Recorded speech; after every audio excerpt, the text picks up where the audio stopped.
think the world needs this. Shout out to Twitter Spaces for giving us the platform to actually bring us together. This is the beauty of having different voices in the room. It's here. It's time. Catch us Thursday, 9 p.m. Eastern. Jody will probably roll up at like 9:05. Blame Jody.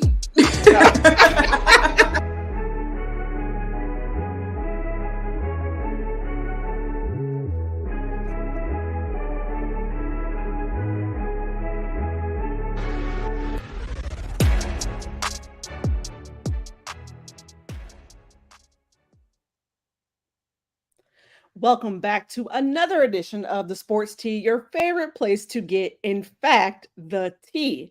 And I mean all things NFL, of course, brought to you by your hosts, Miss Hi, I'm Jody, also E the Goddess, and the one and only Meg Call. If you didn't know, now you know. Ladies, what's up? Welcome back. He doesn't know that she's muted still.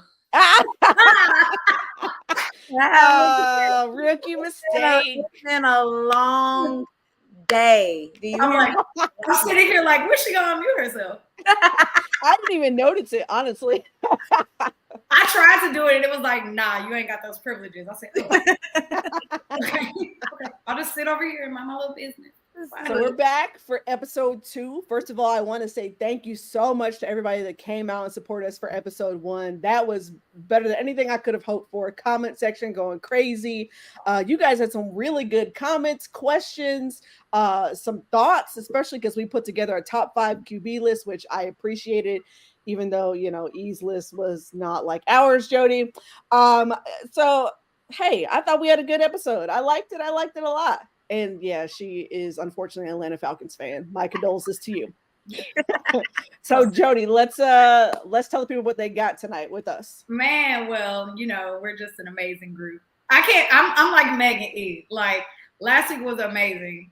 So we're gonna bring the heat with y'all every single week going forward. But you know, we introduced to y'all last week, hot tea or not tea. Is this tea hot? Is this tea cold? Is this tea yes? Is this tea? No. So we're going to get into it again. And of course, we love y'all feedback. So make sure you keep those comments rolling.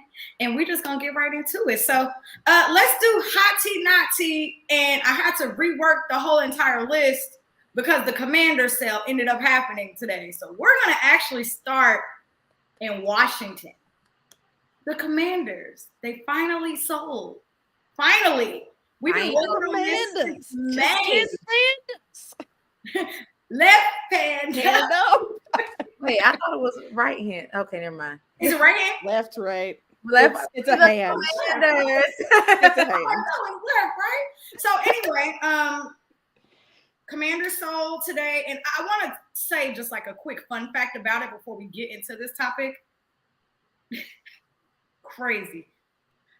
When this franchise was originally purchased in 1999, they bought it for $800 million.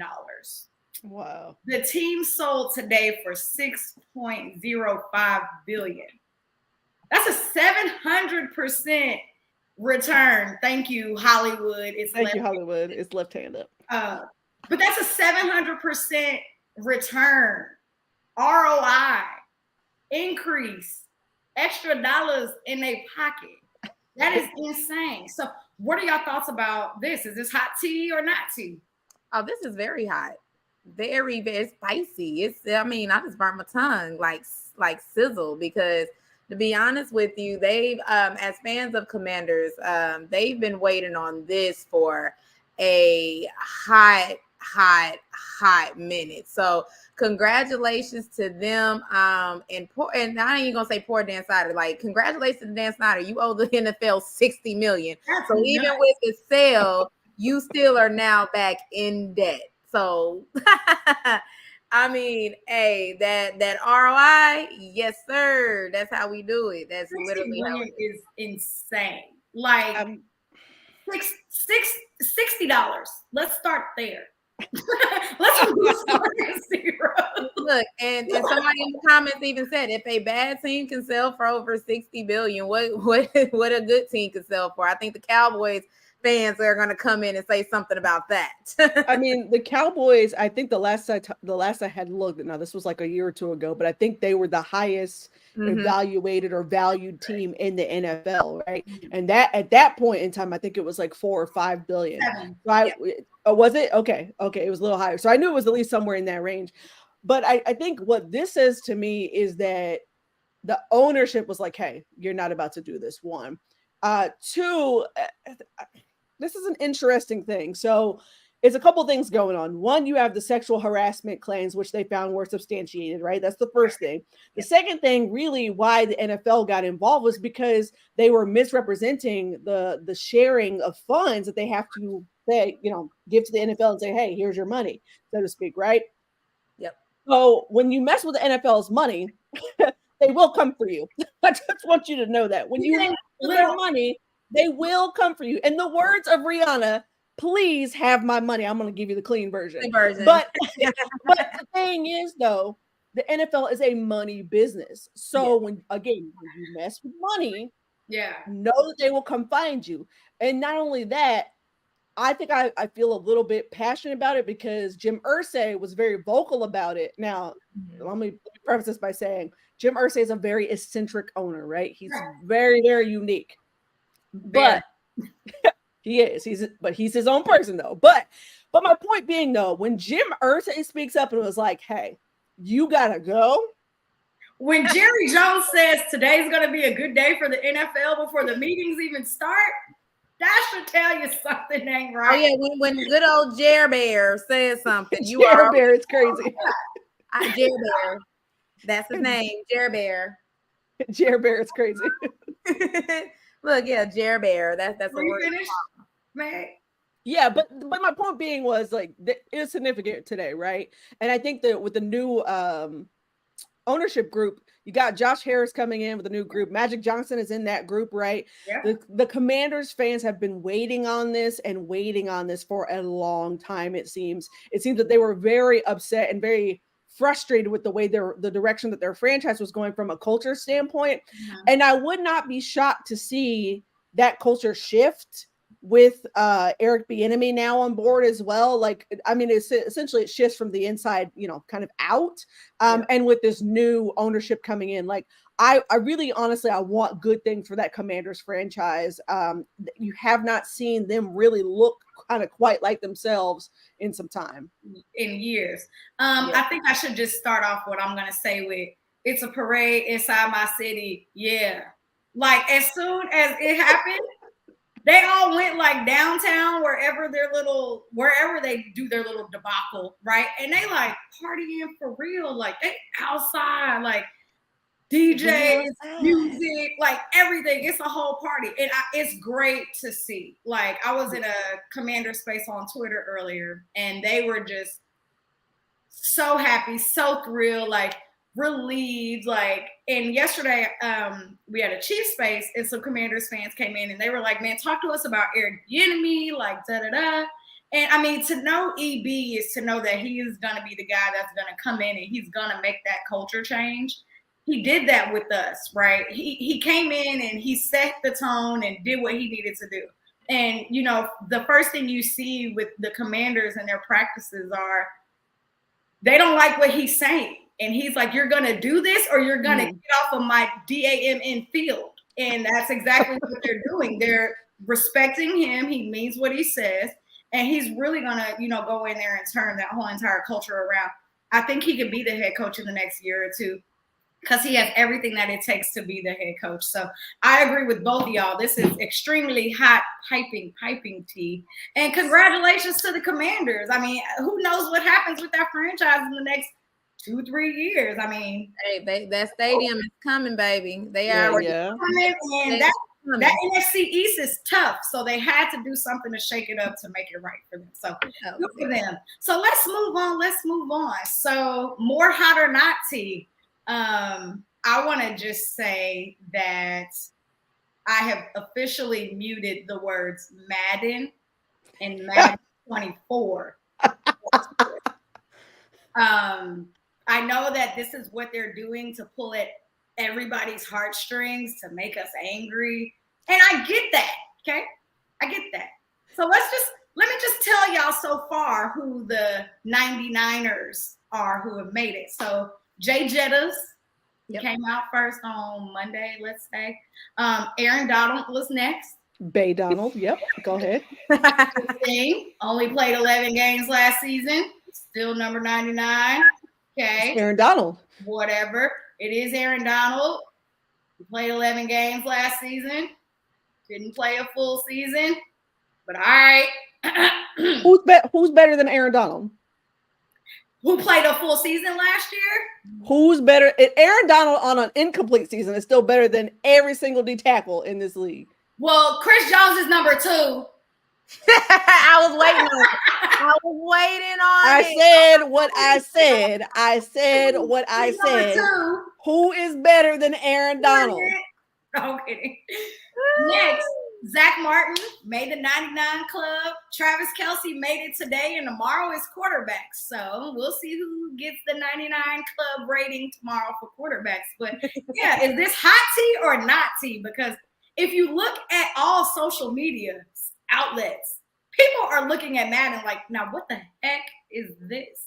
So what's your thoughts? Let me jump in here. I got words. Uh-oh.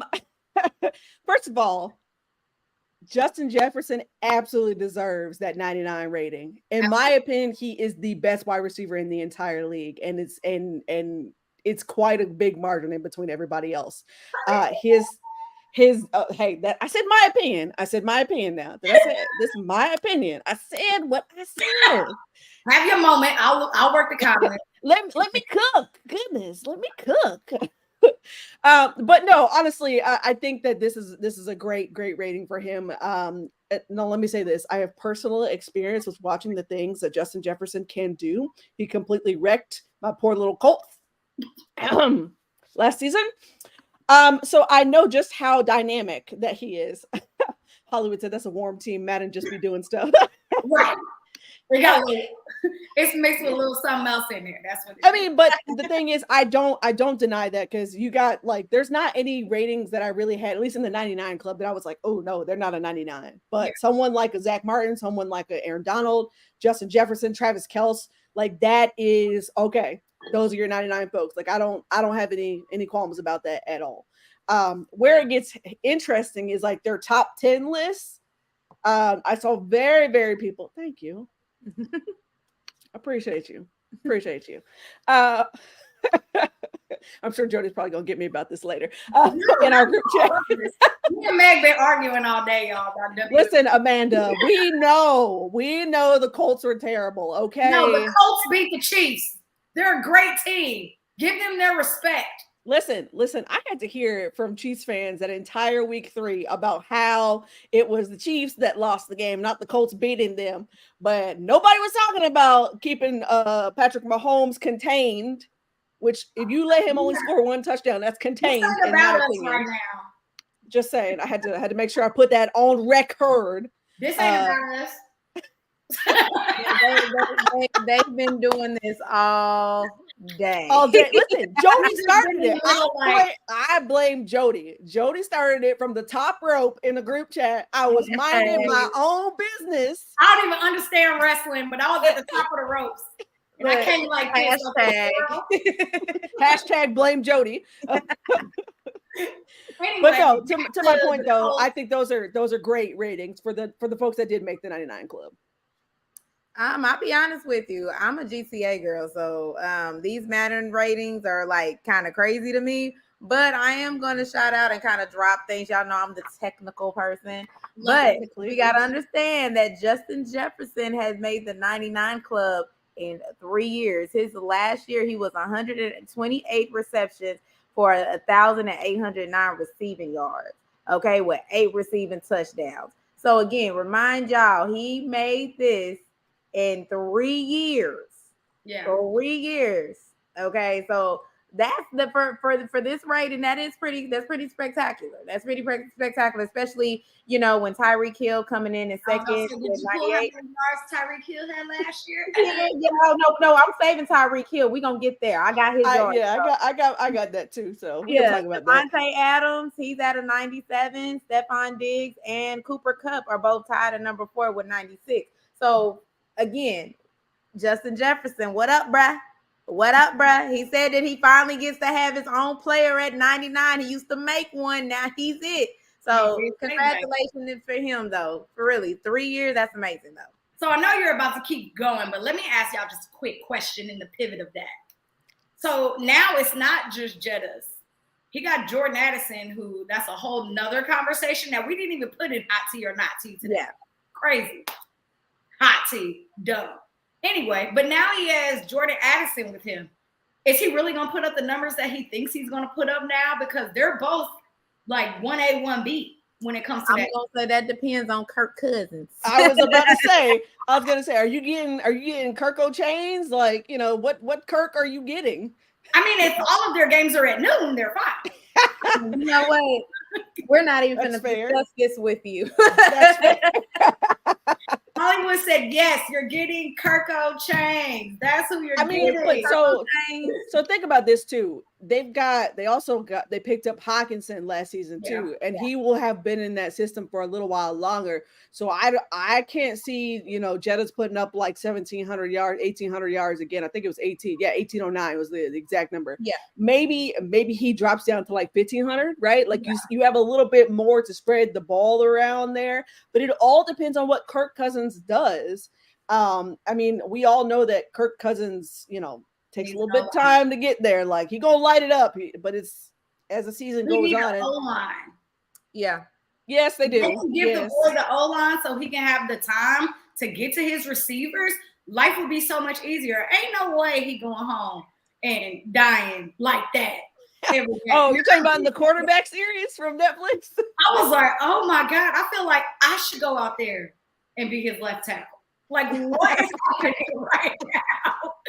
Poor Kirk Cousins. Like, well, and I give him props though. I have a lot of respect for Kirk Cousins. No lie, I give him props because he knows that. I know he watched it. I know. I finally watched it. I don't know who that other quarterback was on there. I know Patrick Mahomes. You don't want to talk about it? You don't want to talk about it? I don't know who that was. Who was that?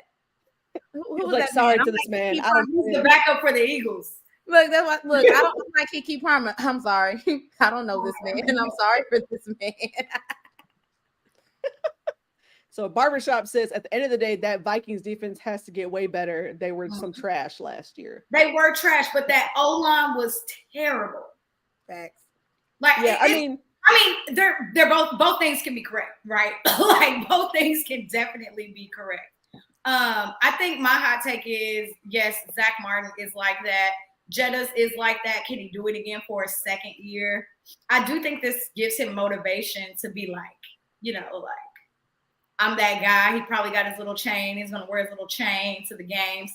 And it's going to be a really good influence. I mean, I just want him to be able to be influential Jordan Addison because a question. Do you have Jordan Addison? Are you eyeing him for your fantasy team? I just absolutely. I wanted him to be a chief so bad. Oh, okay. I was like, there seems like there's an agenda here. Like there's a chief so bad.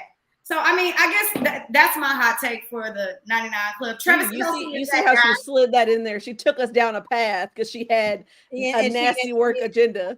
Yeah. And Travis Kelce's that guy. Like, I don't need to say much about him. You already know how he do.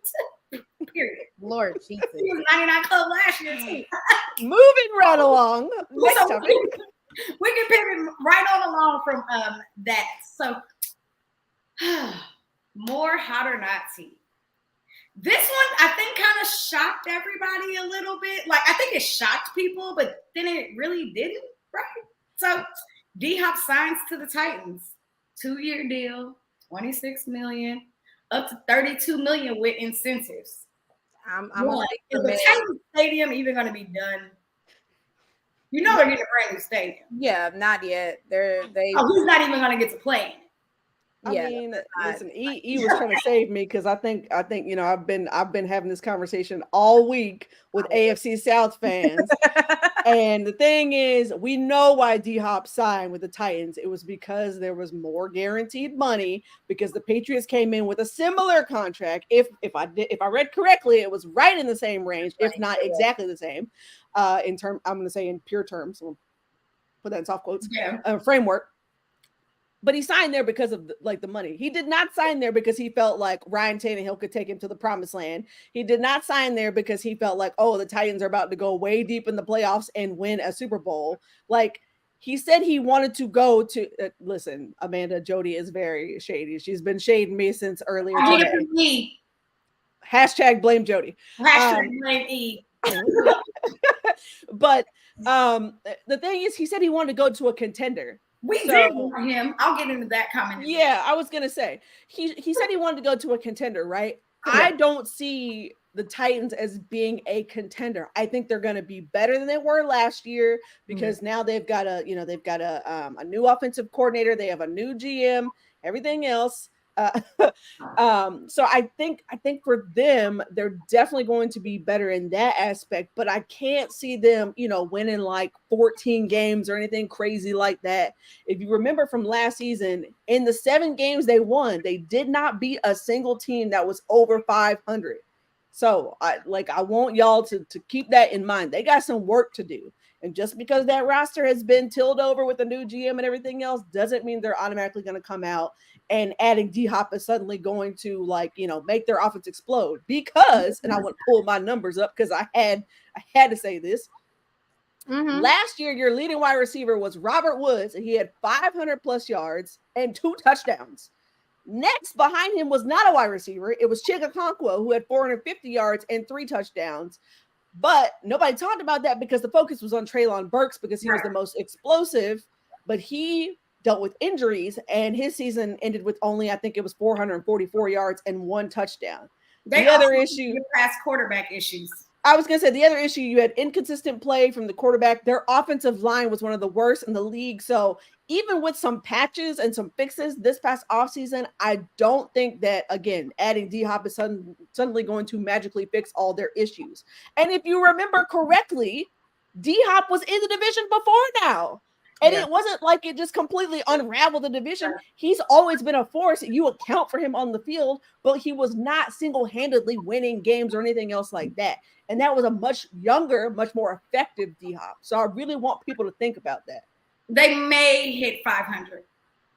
Well, I mean, the thing about it is, again, they got an offensive coordinator that DHOP is used to, that he played with before. Yeah. So again, the only thing that I feel like they just really have to address is really that offensive line and figure out the quarterback situation. I mean, you got DeAndre Hopkins over there. I feel like he does give them a little bit of a boost because you have a solid wide receiver that you can throw to. I mean, before then, and even with his incentives that he has, again, he has a $26 million contract that can turn into a $32 million contract once he hits those player markers. So if he hits them, who's throwing the ball? But hey, I feel like who's throwing the ball week 1? I mean, it's Tannehill. It's going to be Tannehill. Tannehill's going to be out by like week 3. Well, the thing is he's not going to play that long. Let's be serious here. Sorry. But what about Malik Willis? We don't know what they have, if they even developed this man, and then they just drafted Will Levis. So again, we got to look at it and give them some type of options right now. I mean, but here's the question though: if Tannehill goes down, who are you playing? Are you playing Will Levis, or are you playing Malik Willis? Is Malik Willis? I'm going with Malik Willis. He has a little bit more experience in the NFL than Will Levis, but if Will Levis has developed further than what Malik Willis has, then yes, I'm gonna go trust the younger, hotter hand. I think Will Levis will be starting by week 5. I think that Malik Willis, is he even fully healthy from his injury last season at the end of the year? I mean, he's going to be fine. I don't see any issues. But it's like they went after Will Levis. I think that's I think the reason why too. You got to think too, because Tannehill is almost up on his contract, so that's kind of almost like, hey, we finna shuffle you on out. But then too, I don't think Malik Willis played out to where they wanted him to play out. He needs more time for them to really, for him to develop and for them to evaluate him. So I can't really see them being like, hey, like we're done here. But this is the league where like the leash is short. So if they were to do that, they do have a backup option in Will Levis, but that quarterback situation looks a mess to me and has been for a minute. Will Levis definitely needs to sit behind anybody.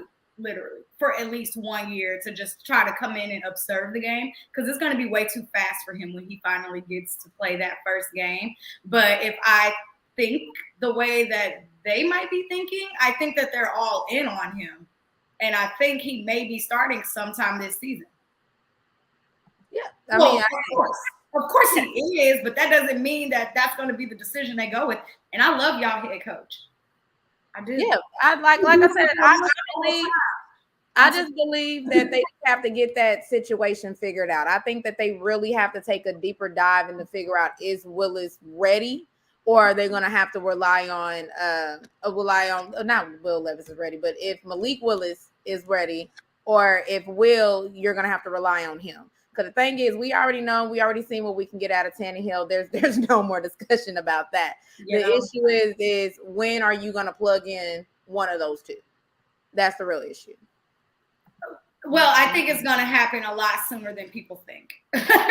So Jody said I think it's actually I'm going to pull this up. Y'all keep talking for like a second. Oh no, she didn't. She's got a hot take. I just know whatever she's about to say is about to be some foolery. It's a hot take. All I'm going to say is all eyes are going to be on your division this year, because this is the most we ever talked about the AFC. I'm going to tell y'all their first five. We're fine over here, okay? Let us be where we are. We are rebuilding. I'm fine. I don't need anybody talking to us. Like, listen, y'all go talk about whoever else. AFC North, NFC East, whoever, but leave the AFC South alone. We're fine over here. We got some work to do. We're on their first 5 games, okay?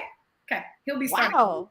Listen, Jody, why don't you just choose violence today? Like, just popping up surprise questions and everything. I got my notes over Saints here. in New Orleans.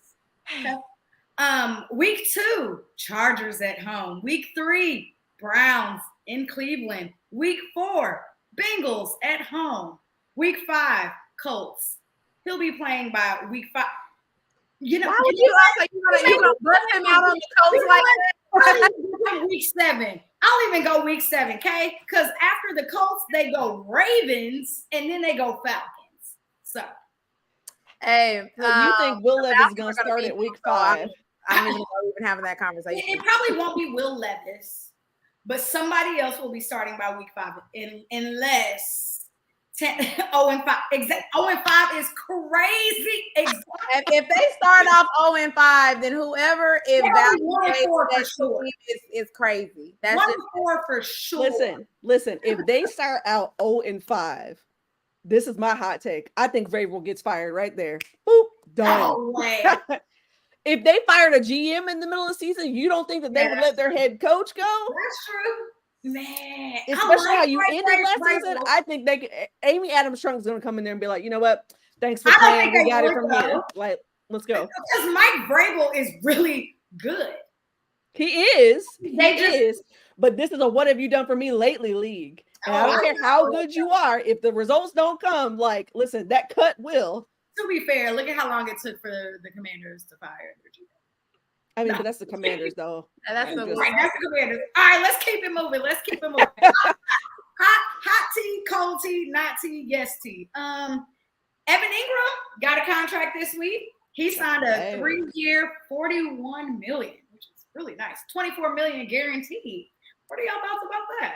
I don't think it's tea, honestly. Because it's Evan Ingram. No, shots fired. Yes, it's Evan Ingram. Don't get me.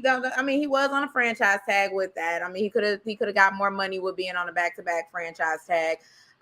Like you said, $24 million guaranteed. He actually has a 2024 option bonus of $7.5 million. So they're basically paying him. He does have a potential out in 2025 for 2 years at $25.5 million, but that will leave them in a 13.5 dead cap space if they do decide to walk away. So Ingram, baby, you better sit over there and produce some numbers, honey. They're not. The Jags are going all in. Like, they have added a ton of pieces this year on the offense and the defense. They're trying to really load Trevor Lawrence up with whatever he needs to do.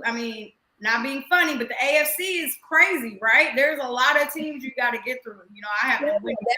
The AFC has is a tough conference. I mean, don't get me wrong. The NFC used to be like that, but the many moons ago, like it's not even hitting like that no more. So yeah, I will say that the Jags did make it, and just like somebody said, James, shout out to James, that is Trevor Lawrence's security blanket. So they had to secure that up. There's some great tight ends, but there's only one Travis Kelce, there's only one George Kittle, and one Mark Andrews. You know what I mean? So right. But if you got that connection with somebody already, exactly. It makes it so much different. It was a no-brainer to re-sign him. To be honest with you, that was a no-brainer for that squad and what they're trying to do and go. So again, I think it was expected, because again, this is when we get into the running backs a little bit. The tight end market is pretty good as far as money goes. So I expect him to get something. I'm not going to sit over and say that he was going to have to fight for that money, but they just wanted to make sure that they kept him. If you see him being the future of your franchise, I don't see anything wrong with that. Especially if it's for the next 2 or 3 years. They're not going to get out of it in the next 2 years based off of what that cap hit sounds like. So, I mean, I think it's great. Yes, very good for fantasy football. Absolutely. I wanted to add something to that, and I think y'all kind of touched on it as well, but this is an extra firepower for that Jags offense. You've got Christian Kirk, you've got Calvin Ridley, you've got Evan Ingram now. You've got plenty of options for him. Of course, they just added Tank Bigsby as well from Auburn. There's quite a bit. ETN, there's options here. Evan Ingram fits into that offense very nicely. I think the other thing that people are forgetting in this is that essentially this revived Evan Ingram's career, because it had gone to Jacksonville, quote unquote, to die, because it had died in New York, and they were like, okay, well, if you want him, like, okay, cool, somebody else will take him. But full credit to Doug Peterson and his staff for figuring out the right way to utilize Evan Ingram so that he could get this new bag, right? Like, this would not have happened if Evan Ingram hasn't had the career that he's had in Jacksonville, which I think is a testament to that staff. So just wanted to throw that out there, that I don't think Doug Peterson's getting enough. Say what? I said he hit 1,000 yards this past season, right? I honestly, I don't know. I'd have to look. Yeah.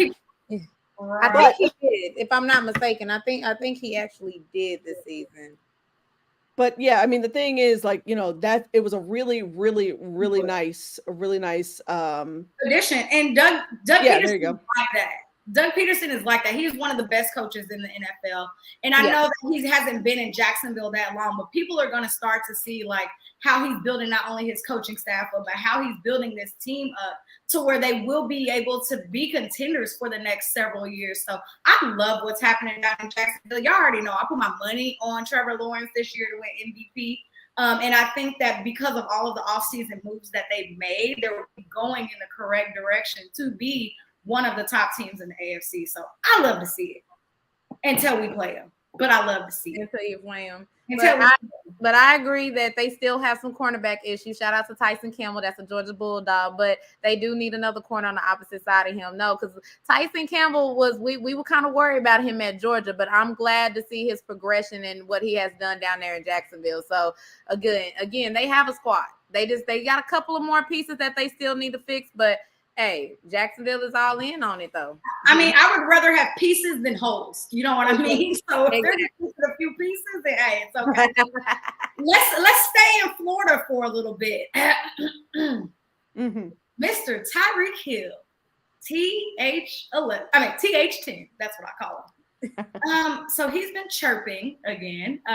This week, a little bit of last week. I can't remember the day specifically. He said not only is he going to have 2,000 yards this season, Miami is going to go to the Super Bowl. Hot tea or not tea? Because to me, it's not tea. So it's hot tea to me. It's hot tea to me, but only because it is very on brand for TYREEK Hill. Very on.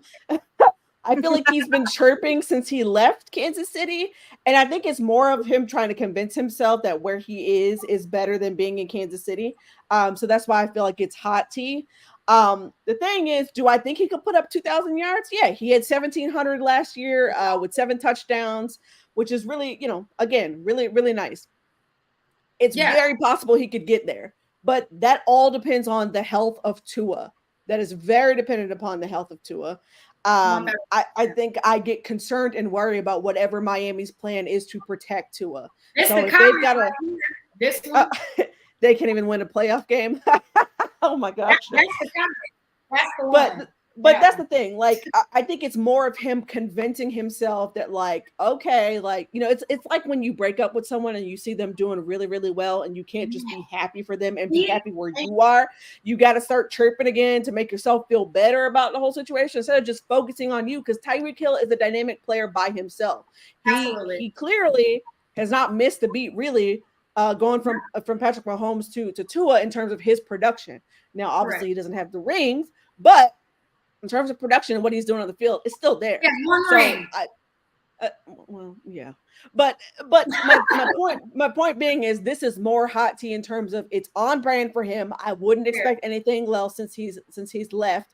I would be shocked if he actually shut up and stopped talking about Tua. That's when we did shut him up, though. We did. So I don't know if y'all remember when Tyreek originally went to Miami, he went to the Dolphins. And then he started his cute little podcast, right? And it was cute. He was talking about everybody every week, okay? Then all of a sudden, he shut it down right before the season started. He's like, all right, gonna go ahead and put the podcast on hold. And I'm like, I bet you are. Because you're sitting here talking crazy about all of these Chiefs players, and they've said nothing but amazing things about you through they said nothing but amazing things about you, and you still over here talking crazy, so you finally shut your podcast down. I mean, trying to say that Tua is more accurate than Patrick Mahomes is nuts. I don't care what you say. You're wrong. But I can't wait to see what he does this season. I think him and Waddle are a crazy combination. They just got Jalen Ramsey. They're trying to beef up on the offense and the defense. If Tua can stay healthy, like Meg said, which I don't wish injury on anybody, right? But if Tua can stay healthy, then they have the potential to be decent this season. Like, I think they could be really good if Tua can stay healthy. So I'm gonna put in my technically in here. One, yes, he was close. He was 300 yards short of 2,000. I will give him that. But do y'all remember the last person that almost was on pace to have 2,000 receiving yards? No, you.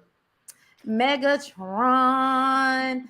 Calvin freaking Johnson back in 2012. Yeah. He couldn't even break it. And it was only 16 games. This man was 300 yards short. I get it that Tua was hurt. I get that. Calvin Johnson had 122 reception for 1,964 yards. 16. If this man was 300 yards short, again, if we're relying on Tua, if somebody asked the question, how much confidence can we say that he can stay healthy? And then on top of that, you're splitting. You just mentioned Waddle. He's splitting these carries too at the same time. So that is still amazing for you to get 17 and you're splitting touches. Basically. But if you would have watched Tyreek Hill in the playoffs last year, he has so many drop balls. So many. Like, it's ridiculous. And I mean, even though he is like that, he is a great player. He catches the ball with his body. He does not catch the ball with his hand. So even if he would have just caught some of those drops, I mean, he probably still would not have hit 2,000, but he would have gotten a whole lot closer than what he did last season. So, I mean, could he get there? I definitely think he can, but it does all come down to if Tua can stay healthy, but then Tyreek just needing to continue to separate and get open and move around. I mean, he's always going to be doubled and triple coverage. You need to figure out how you're going to run these routes and get open. That's all I'm saying.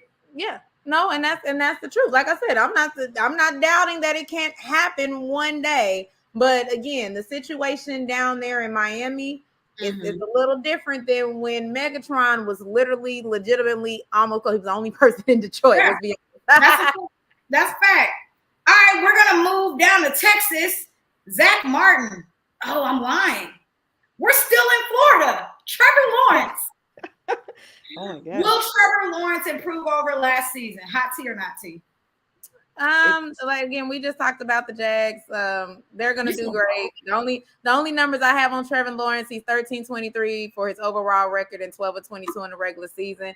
If the team can be where they at, I could see a lot more wins underneath his belts than losses. So I'll keep it short too, because I know we still have several things to get through.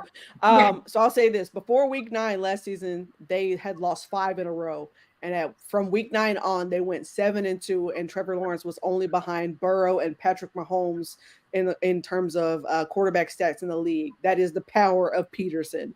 So if they could get more from him this season, more consistency, they can figure out that whatever that winning formula was that had Trevor Lawrence playing lights out, find it. And quickly. And I think that he certainly can improve over this season. He is my MVP pick, my way too early MVP prediction as well. If you caught last week's episode, you'll hear our explanation about that. But yes, that's what I'm looking for. More improvement. I don't think it's hot tea because I think, yes, he's trending. He has nothing but upside left with him. Yeah. So he's trending to be that guy. I definitely think he can get that guy. Last topic of hot tea or not tea. Zack Martin's not happy, y'all. I don't blame him. He's not happy. He might not even report to training camp, which is in beautiful Oxnard. So that would be really unfortunate because it's 100 every day here, so he should go. But he feels that he's underpaid. I agree. What are you guys' thoughts? I'm not gonna say that he's underpaid though. To be honest with you, it's hot tea. It's hot tea or whatever because he is one of the top guards in the NFL. It's hot tea. But he's literally in the middle of his contract right now. He's 32 years old. Again, I get it. He just earned his 6th first team All Pro Bowl honor legitimately.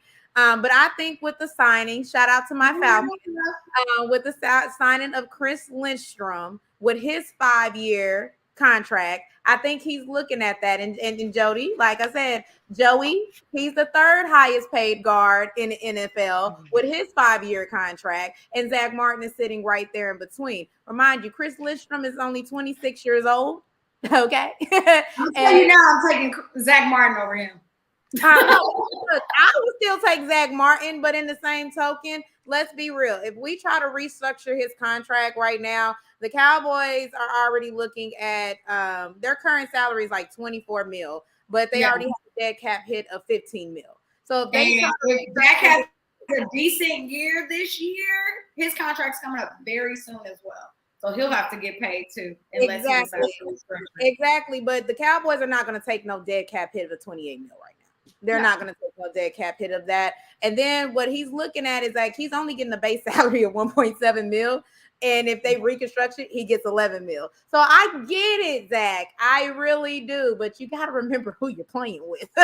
You're going to get your money, but it may not be this year. But remember who you're playing with. But they can't afford to not have him this year either. And they can't. That's why I said like that, like looking at it from both sides of the thing. But he has to understand Jerry's going to do something. But I feel like it won't get done this year, but Jerry will have that conversation with him to try to convince him otherwise so they can't lose him. So it's going to have to be a give or take somewhere, but I don't think Jerry wants to have that $28 million dead cap if they try to reconstruct him. I'll jump in here and I'll provide a little bit of perspective here. So Zack Martin is a top guard in the league, if not the top, and that's in the story there. But he got a 6-year deal in 2018. He's not a free agent until 2025. On his deal right now, he makes an average. I'm putting this in, I'm just rough terms, but roughly makes an average of $14 million a year. That's correct. Right? But you know who else is also a top guard in the league when he wants to play like it is Quentin Nelson. Yep. So Quentin Nelson signed a deal in 2022. He makes $20 million a year. So if I'm Zack Martin, and I'm saying, hey, I'm the best guard in the league, I want my money. We know right now that's how players are operated. They are basically coming back and saying, hey, I know what we agreed to, but the price just went up. My value has gone up. I am producing way more than what this contract says I'm worth. Pay me my money. Run me my money. So if I'm Zack Martin, he's got all the leverage because the thing is, he's the life and soul of that Cowboys offensive line. They do not go unless Zach Martin makes them go. And I mean that wholeheartedly. Like, they're phenomenal. They are really, honestly, probably top 10 in the league, top 5 even in some circles. Yeah. But Zach Martin is what makes them go. So if I'm him, yeah, I'm like, okay, I've been all pro twice since I got this contract. I'm a 4-time Pro Bowler since I got this contract. And I'm a top guard in the league the entire NFL, and I'm only making 14 a year on an average. Yeah, I'm at least asking the question, who gonna pay me? But see, so to know the Cowboys is to know that they're gonna wait till the very, very, I know, and that's probably my reservation with it, is that I know how they operate. If they drug their feet on paying Dak, I know they're gonna drag their feet here. Yeah. And be honest with you, as a Falcons fan, when Julio did the same thing, as you can see what type of salary cap situation we were in with the Falcons. Because just like to Med's point, Julio was our guy. We were building around Julio. Julio was Matt Ryan's boy. Like, you let Julio walk, that was it. And then too, he was asking this right after we were coming off of our Super Bowl run. So when we got that money and we gave it to him, because he was harping the same thing. He was saying the same exact thing. That put us and that set us back. That's why I said, like, that dead cap hit is a huge dead cap hit. If it was something minor, yeah, Jared Barrett, go ahead and pay this man. That's your offense, legitimately. That's it. I think my last thing to say about this is the Cowboys window is not as big as they think it is. It is coming to a close very quickly, especially with Dak being done possibly in the next 2 years. If you're not going to get Zach Martin done, and this is the year that everybody's saying the Cowboys are going to win the NFC East. I mean, I know they say it all the time, right? But this is the year that they're going to win the NFC East, and that this is the season that they plan on going to the NFC Championship. You probably want to make sure you got your guys on your team. And I really want to transition this conversation because I really do want to talk about their running back situation as well. So let's just go ahead and get into the next segment, which is running backs. Is the NFL a running league or a passing league? So there's a lot going on in the NFL. And I know I sent y'all a video earlier of Dominic Foxworth. He was talking about on his podcast today, he was talking about one of the ways that you could possibly fix the running back situation. I mean, we can get into that a little bit later, but there's been a lot of drama, and this Saquon tea is piping hot. So let's first start with Saquon, and then we can go back around this running back market as we would like. But this Saquon situation is very interesting. He put out a video 2 days ago that started with the F word. So I'm going to let y'all get onto it, and then I'll chime in. Go ahead. No, go ahead, man. I was gonna say I'll jump in. I think again, y'all know I've been talking about this because Jonathan Taylor has been, obviously he's been vocal. He's tweeted this week because he's got his eyes open. Also, if you saw my lovely Jonathan Taylor tweet about how he's watching this the situation fold out, I think he's got his wine like Bad Bunny and he's at the window watching. So. But the thing is, RG3 made a video as well this week that a lot of players had commented on. Specifically, Des Bryant was actually like, yep, I agree. And you saw also, side note, you saw also several running backs across the league get very vocal about this running back situation. You had Christian McCaffrey, you had Austin Eckler, you had Derrick Henry all commenting.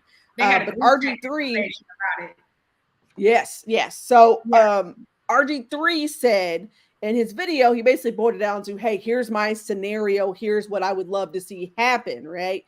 He said that there should be a renegotiation of the CBA, and that in that renegotiation, the main point should be all rookies should have 3-year contracts regardless of draft position, and eliminate the franchise tag and transition tag for all players, which would allow them to get to free agency faster. And that would mean less time for running backs spending their prime years being devalued because they would not be spending that time on their rookie deals, allowing them to, again, basically level up once their value increases. I think that's a very interesting argument. I don't think that anybody would go for it, but I do think it's a very interesting argument. But I think that speaks to the point of what we're seeing now. The running back franchise tag is only 10 mil. Yeah. For perspective, the wide receiver franchise tag is 19 mil. 19. Yeah. So for a running back, and if you're a top running back in the league, and Saquon just came off a really nice year for him, and he's put together, a nice campaign over the last couple seasons, he's basically saying, I know, in that clip that you're referring to, Jody, I know if I don't show up, y'all don't have anybody. There's nobody on this roster who's going to replace my production, nor are you going to go out and get anybody because it's going to be too expensive to get to this level of production. So run me my money and let's move forward. The issue is, I think, to what E was talking about, and maybe you mentioned this last week too, was that running backs are being devalued now. Yeah. This is going towards a passing league. You're seeing those elite running backs. Like, the list is very short now. You've got a Derrick Henry, a Christian McCaffrey, a Jonathan Taylor, Saquon. Like, well, she's going to throw Bijan in there. He hasn't played it down in the NFL yet, but I'm leaving Bijan to prove it later on. I said Bijan. I was like, oh my gosh. That last comment was very true. The running back market, the price has been the same since 2015. That's crazy. That's crazy. Especially if you have a few elite backs here that are driving the value of running backs. And I get it. I think the larger issue is that you can get running backs, so to speak, a dime a dozen, right? Like, you could go replace that production, somebody who's younger, somebody who's cheaper, blah, blah, blah. If you have a Saquon on your team, if you have a Derrick Henry, a Christian McCaffrey, any of those, Jonathan Taylor, any of those top echelon running backs, in my opinion, though there's not very many teams that have those. You need to pay those. Those are the guys that you want to invest in, especially. I'll give you a perfect example. Now, this is not throwing shade at your Chiefs, Jody, just because I think they're the best example I got. I mean, we got the best running back at the 7th round. Like, I mean, Pacheco is nice, but thank you. That was one of the TYREEK Hill picks. But my point being is that, like, the Chiefs didn't really have a running game that they could be proud of. Let me say that. And they went and got Pacheco in the 7th, and he turns out to be really nice, but that is not always the case, right? Like, you're going to go through running backs. Running backs have this short shelf life or whatever else, which is why you see people hesitant to just throw money at running backs. But again, I'm going to harp on the fact that if you have an elite running back, that is where I feel like this is an exception to the rule. You need to figure it out, especially for a Giants team that is just now coming back to relevance. And I mean that wholeheartedly. Like, you start off the season really nice last year, and you kind of stumbled and bumbled your way through. Dayball got you playing really good ball. You want to keep your pieces together. Pay Saquon his bag. Secure the bag, Saquon. Like, pay him his bag. Can I argue with you now? You've been arguing with me all day. It's what we do. We're twins. I don't believe in paying running backs at all. And I understand. I don't. I never had. And it's because Jody, just block me back. Just block me back. I will. Because I'm tainted, though. I'm tainted as a Chiefs fan. We did it once. It didn't work out for us. And now we're stuck with someone in a 5th-year contract that we can't even give away like an air freshener to literally anybody. I'm like, package him up with Juju. Package him up with Mecole Hardman. No? Don't nobody want CEH? Okay, fine. We're stuck. So with that being said, I don't believe in paying. Look, argument is done right here. If you have a quarterback named Patrick Mahomes, you don't need a running back. Yes, you do. But if your quarterback is Daniel Jones, though. Exactly. It's a whole Daniel Jones and a Patrick Mahomes. Come on. Now, granted, we are a very pass-heavy team, yes, but you definitely, that Pacheco and McKinnon combination. No, it's a good combination. You need that, but in the same token, again, if you have a Patrick Mahomes versus a Daniel Jones, we know Daniel dollars, respect him. he got paid this offseason. I don't care about we don't care about him getting paid. Danny Pennies needed to be paid, but Danny Dollars, he got upgraded. No, Danny, he needs to make sure he does this again next year, or he's gonna be cut. He needs to make sure that he has his running back. Okay, well, he's dang for sure not if he's not gonna have his running back. I can't believe he's giving him that much money. No, so here's my thing. I definitely think Saquon is the heartbeat of that team. That is evidently clear. Yes. Does he? I would never pay a running back that what he's looking for, but I also think $10 million isn't enough. So I think they really need to figure out what does that common ground look like. I believe if Saquon is, because he said, right, I'm not going to show. Well, he didn't say. In that interview, he said he was really hesitant because he didn't know what his next move should be. He thought he was going to have some type of negotiation done by now. So now he has to sit down and really have a deep conversation with himself and talk it over with his family on, do I sit out and do I strike to get this contract, or do I go and show up on day one? Saquon makes $573,000 a game. Can you imagine sitting out week one, not making that much money? Like, no, you can't. Right? Making second round running backs look good. One time I hear you. You see this comment? The comment: Patrick Mahomes makes 7 round RBs look better than they are. No, that's coaching, love. That's great coaching. That's great coaching. That's a great O-line. That was actually not that great last year.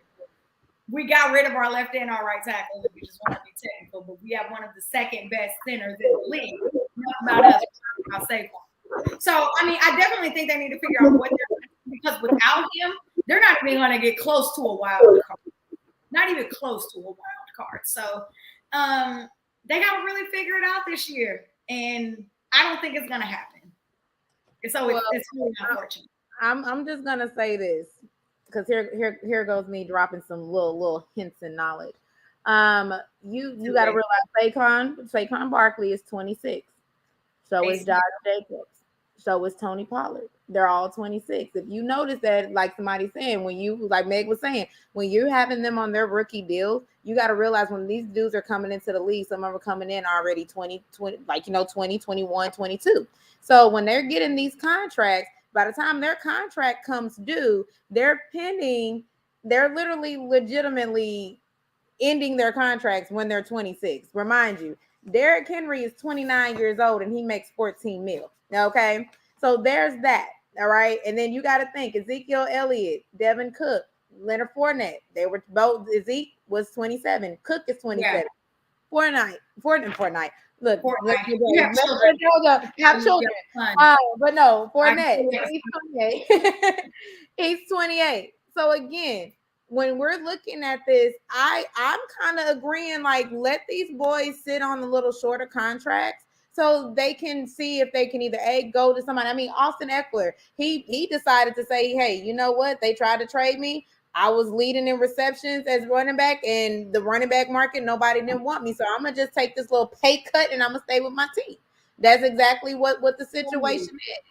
So at the end of the day, is when we're looking at this running back situation, I agree paying somebody, and I hate to say this for Saquon because that's not his fault. Again, injuries happen. We all know that. But you got to think these owners, these GMs are having to find some way to protect their investment. If their investment is hurt, that's money down the drain to them.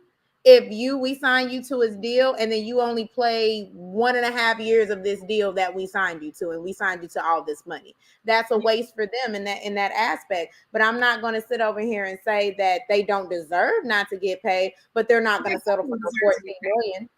I want to tell y'all the Giants' first 5 games because I looked it up and it's spicy. Okay. Home opener, Cowboys. Tradition. That's true. They should win that with or without Saquon. Who? Week 2 Cardinals. They should win that with or without Saquon. Week 3 Niners. Week 4 Seahawks. Week 5 Dolphins, week 6. Bills, then Commanders, then Jets, then Raiders. Like, what? Interesting. They got a little schedule. They got a little schedule. Yeah, they have a little bit of a gauntlet that they're going to go ahead. And are you really going to? So even if Saquon set out the first 2 games, yeah, that's $1 million out of his pocket, right? Mm-hmm. That is going to show this team how valuable he is for it. How are they going to win that game without Saquon? Who's their backup running back? Is it Matt Breida? That's who I'm thinking about? I don't know that man. I don't know who it is. Sorry. I'll put it to you like this. If he decides to sit and the Giants go out and do that, all I'm going to say is, oh my gosh, I can't believe I'm even saying this because I want people to get their money because me and you, Jody, we work in HR, so we want people to get their money. But in the same token, I don't see the Giants shelling out $20 million like that. I don't remember the process that they went through to even pay Daniel Jones. They were in negotiation for a while. And he only got 40. I mean, he got a little something. I mean, I can't see. I know we'll probably, I don't want to take us down the road of talking about this forever, but I'll land my plane quickly here. But I can't see that. I can't see Saquon obviously accepting the 10 because he said that was unacceptable anyways, right? But I do think if they were to come back to the table and say, hey, we can pay you 14. I was going to say 13 or 14. Do you think he would take that? And that's why I said it. I said 14 because I knew Derrick Henry is making 14. Well, what have they already been negotiating? What's the number that they're fighting between? Like, because I'm sure that he's came down on his number a little. It's probably, if I had to guess, it's probably not the number. It's probably the amount guaranteed as well. Like, I don't think it's just the number of like, oh, I don't want to make the 10 mil. I think it's likely that plus the guaranteed money, whatever they get. Because you got to think about it. Saquon's had an injury history, 1, so he wants to get his money, and 2, if I were you, I'd do it anyways. But the real 2 is that he wants to go ahead and get hit. It's easier to have the contract front loaded now. You get more money now, and it's friendly for both people. It's friendly for the player. It's friendly for the organization. And if you look at the way Lamar Jackson did his contract, Lamar has a great contract to have done that himself. He's put in the injury clause. He's put in the no trade clause. He's put in all of these things in his, and I'm sure that is something that Saquon is trying to do too, because they don't play on turf anymore. They changed their grass out, right, this season? Mm-hmm.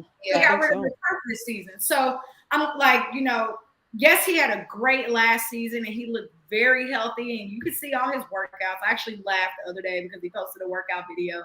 Y'all know how I feel about people posting workout videos while they're in contract negotiation. I think it's so crazy. But he posted a workout video. He is looking good. He is looking healthy. You know what I mean? And he has a family that he has to take care of. So I get it. But again, did we talk about all the running backs that are trying to get paid right now? We did that, right? We talked about Kareem Hunt, how he's still out there, and you already said Leonard Fournette, and literally everybody. You can name 6 running backs right now that are. Yeah, that's how I went down a list earlier, just to go ahead and I don't know. I mean, I don't know. However, the only thing I will say is there's always the trade deadline, and you can still do whatever you do before the deadline. So if you don't like what you're seeing, the season is going. Okay, they gonna leave like a little bit. I think it was your mic was echoing a little bit. But yeah, all I'm gonna say is this: Kareem Hunt might not get picked up because his little averages that were looking, he had a career low of 3.8 yards per carry and 6.8 yards per catch, and they were already saying that he was slipping in his speed. So Kareem might be out there a little bit longer. I mean, I'll say this, and then we can move to the next topics. I know we still have a get to cover. His best bet is and I know this sounds terrible to say, his best bet is to hope that somebody either gets cut or that he can step in where someone gets injured. That is probably where he's at. he's not able to land on a team now, then it would have to be in one of those situations where a team is in desperate need of help. That's it. I will say, I think it's really interesting. There were some pay cuts that also happened this year. I mean, not this year, but in this last week, some players who were like, you know what, forget it. I do want to stay on this team. This is where I want to be. This is home. So I'll take the pay cut. I love that in a player. Like, yes, I want players to get paid, but I love people who are like, I know that this might not be my time, but maybe next year or the year after is. So like Joe Mixon, and I never speak highly about the Bengals. I think I said that last week, but he took a pay cut. His salary. I mean, you said I hate the Bengals and I hate the Chargers. They can both go to heck. Yes. Yeah, that was the quote and the movement. Exactly. Yeah, and the Jasper. Joe Mixon this year, he's only going to get $4.39 million. Next year, $4.67. And his salary this year though can be up to 5.5 with incentives. So we'll see how that plays out because they're definitely going to make it all the way through the playoffs. Not the AFC Championship game, but they're going to make it through the playoffs. And Aaron Jones, he took a pay cut too. He went from 16 million to 11. That's nuts. So, not my favorite thing, but I think Green Bay has a great thing going too. So, training camp is here. Yep. Training camp is here. I'm so happy. That was great. I love that. That was great. It's the echo of the. I'm so happy for training camp, y'all. Like, this is like what? Like, what? I love training camp so much. So much. I've been watching pressers every day. I've been on Chiefs, Twitter, Instagram, TikTok, everything. Just like, she was like, I love it, football. Give me the content. Give me the content. Teams are reporting. Not everybody is there yet. Some teams don't even go until next week. Our vets go Friday. They don't have to be there until this Friday, but some of them are showing up already. What's the tea with both of y'all teams? How's training camp looking? I don't even know if y'all have started. We just reported our rookies they haven't really been putting out. Where y'all training camp at? In Flowery Branch. I'm not that far from it either. So in Georgia. Okay. I'm like, where is that? I don't know. Yes, it's like an hour and change north of the city. Okay. So pretty much, see, we're not like Texas.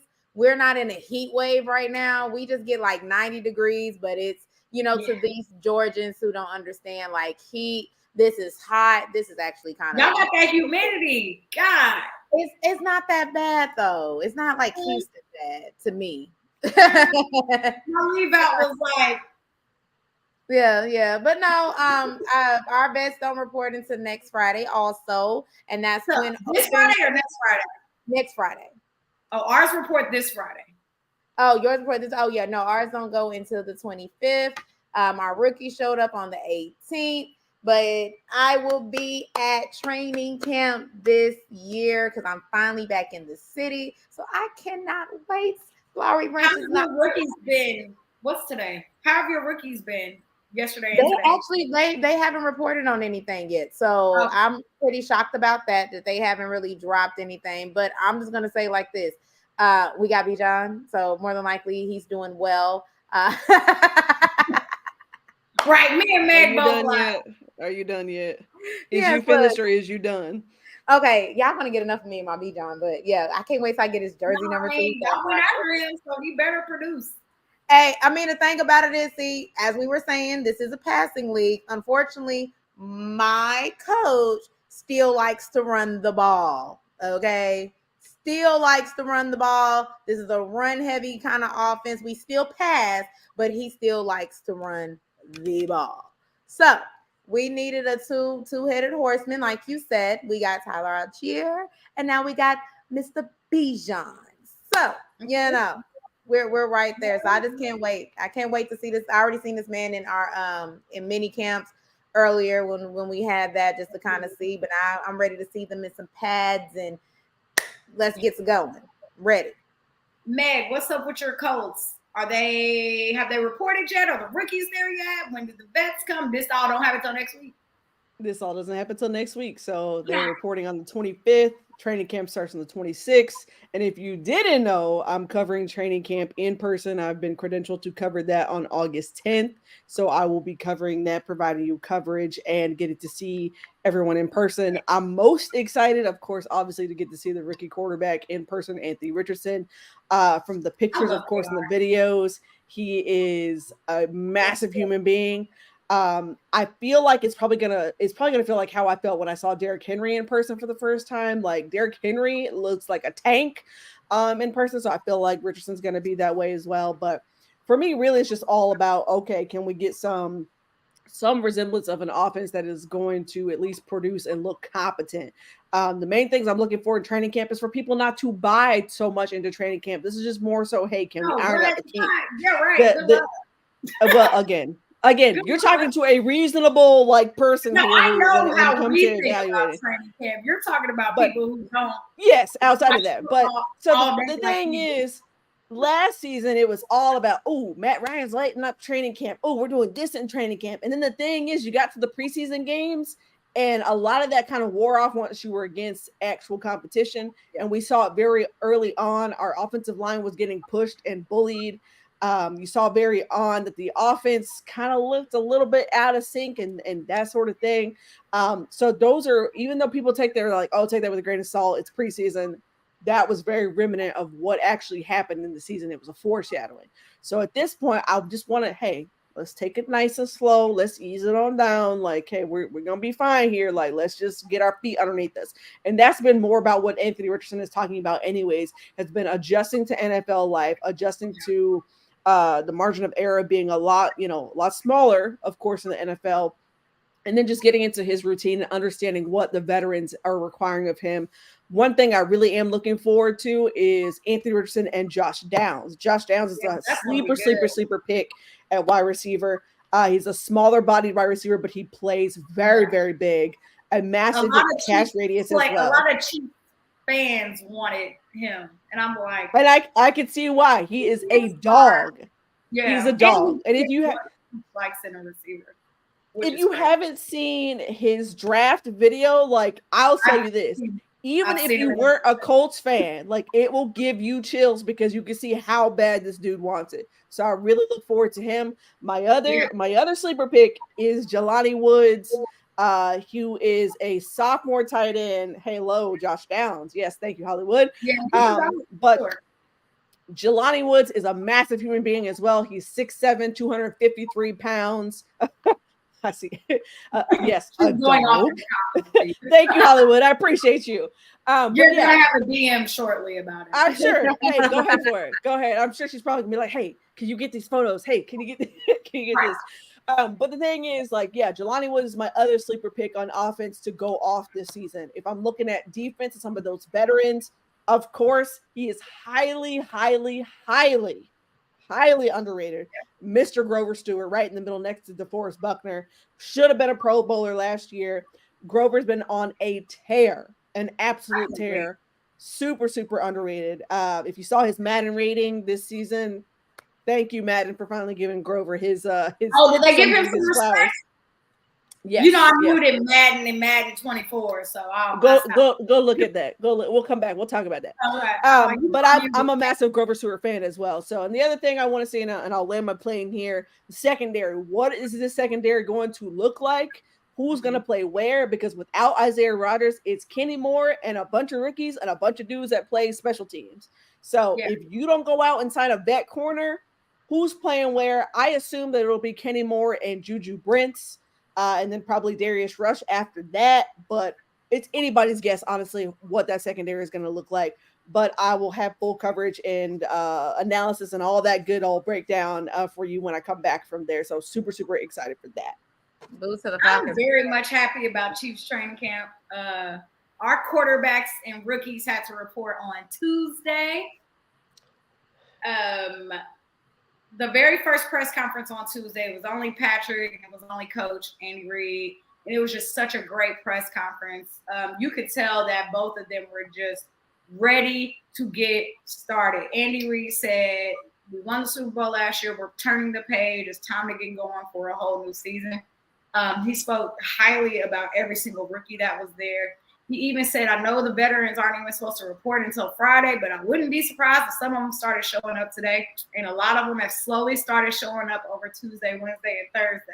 So it's really just kind of great to see, like, everybody's kind of still picking up on that championship mentality. And they're like, we're ready to go in here and do this. To know one thing about Andy Reid is he has one of the hardest training camps in the NFL. Like, it's not easy. A lot of players who have played with us and have left and went to other teams have spoke about how tough his training camps are.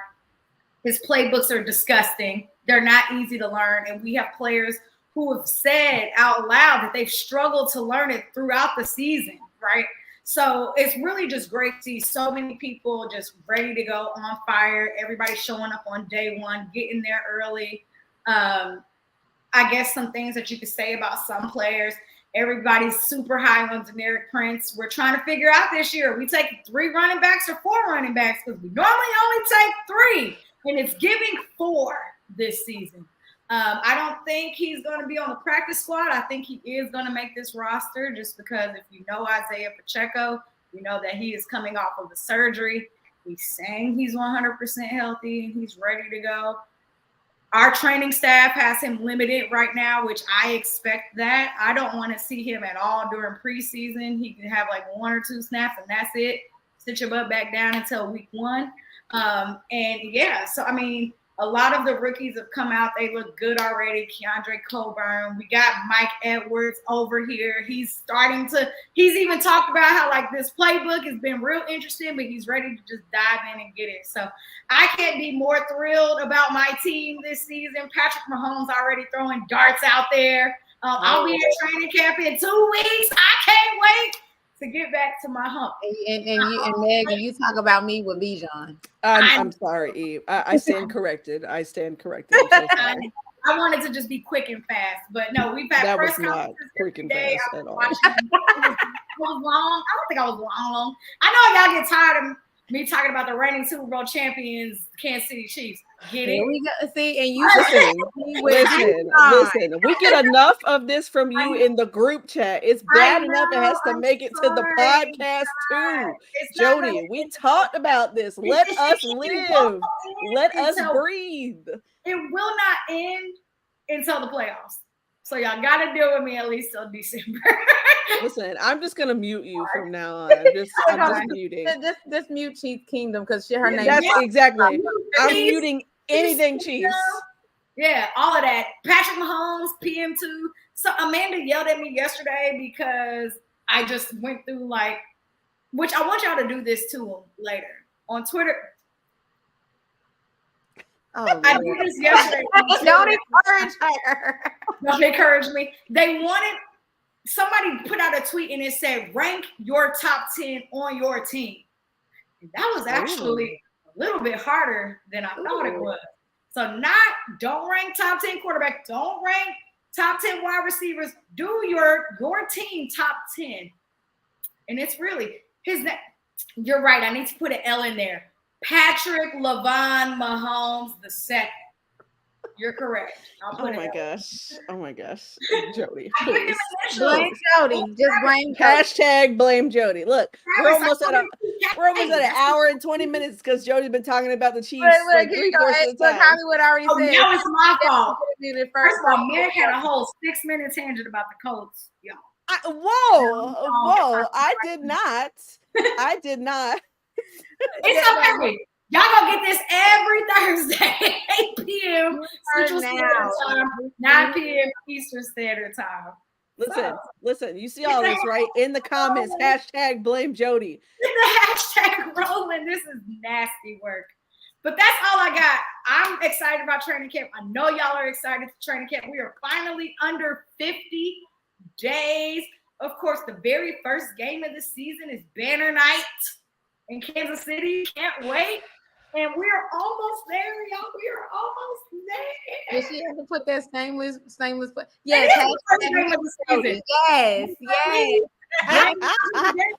Roger Goodell made the Hollywood said hashtag mute Jody. I didn't make the schedule. Roger Goodell made it. Just mute Jody at this. Wreck the show, E. Wreck the show. We're losing them. We're losing. No, so now they're on your side, but no. I like that idea, Jody. So we're gonna give you guys homework. We want homework. So make sure y'all are following our Twitter page. It's the Sports Tea. Okay, follow our Twitter page. And what we want you guys to do is name your top 10 on your team. So that's the way to interact with us. That's the way to help get our name out there. Okay. Again, football season is 50 days away. Minus Jody saying something about the Chiefs. It is minus 50. We're under 50. We're at 49. Well, oh my gosh. But no, so make sure y'all catch us back here again, because by that time, training camp, it will be well underway or getting underway. And then we're going to have some more hot topics, because you know the NFL never stops. Not with all this stuff going on. So trust me, catch us next Thursday at 9 p.m. Eastern, 8 p.m. because Jody's in Dallas, Central Standard Time. Central Standard Time over here. Kansas City time over here. It is cool. It is cool. TJ Watt number. All right, now I know it's time to go now. All right, y'all. Bye, y'all. We'll see y'all next week. You've been yelling at me about Kenny Pickett forever. I'm tired. Oh no, yeah, it's time to go. We start talking about Kenny Pickett. Bye.